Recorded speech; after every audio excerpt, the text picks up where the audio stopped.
ఈరోజు జాతీయ యువజన దినోత్సవం. ఈ జాతీయ యువజన దినోత్సవం ఎందుకు ఏర్పడిందంటే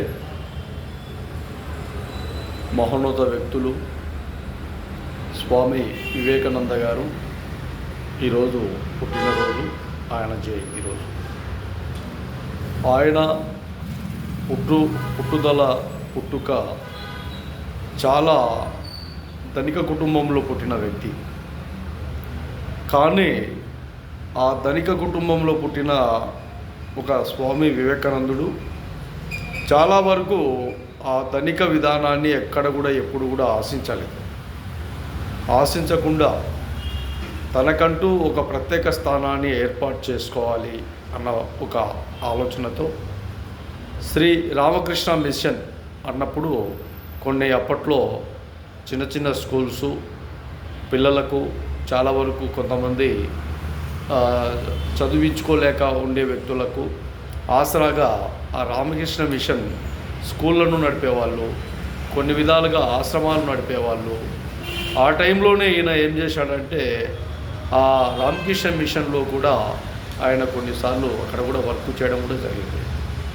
అలాగే వేరే దేశాలకు కూడా వెళ్ళి అక్కడ ఉండే కొన్ని మానవత్వ దృక్పథంతో ఏ విధంగా జీవించాలి, మనిషి ఏ విధంగా ఉండాలి అన్న ఆయన విధానాలు, ఆయన మాటలు, ఆయన వాక్యాలు, ఆయన వాక్కులు చాలా వరకు చాలామందికి వేరే దేశాలలో కూడా నచ్చడం జరిగింది.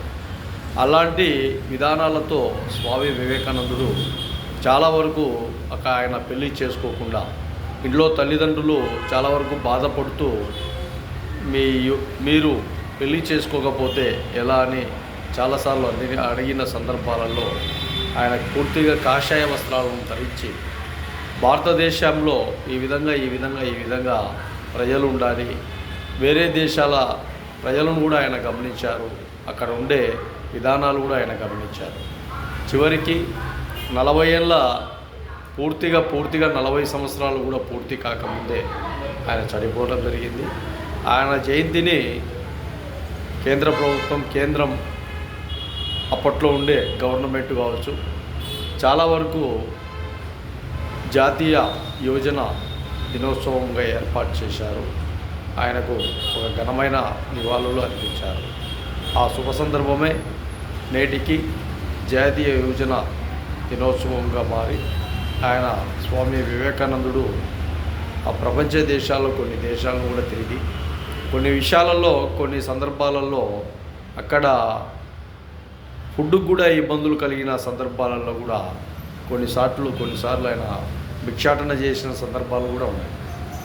ఆ భిక్షాటన చేసిన సందర్భాలలో కూడా ఈయన మనస్తత్వాన్ని, ఈయన పలాని వ్యక్తి అని అక్కడ ఉండే దేశంలో వ్యక్తులు కూడా గమనించి ఆయనను సాధారణంగా వారి ఇంటికి ఆహ్వానించి అక్కడ సభలలో సందర్భాలలో ఆయన పాల్గొన్న సందర్భాలు కూడా ఉన్నప్పుడు అక్కడ ఫారిన్స్ ఈయన మార్గాలను వాళ్ళు కూడా అన్వేషించుకొని వీళ్ళ మార్గాలను వాళ్ళు కూడా ఈయనతో పాటు ట్రావెల్ చేసిన కొన్ని విధానాలు కూడా ఉన్నాయి. అలాంటి మహోన్నత వ్యక్తి ఆయన జయంతి శుభాకాంక్షలు రాష్ట్ర ప్రజలందరికీ తెలియజేస్తాను.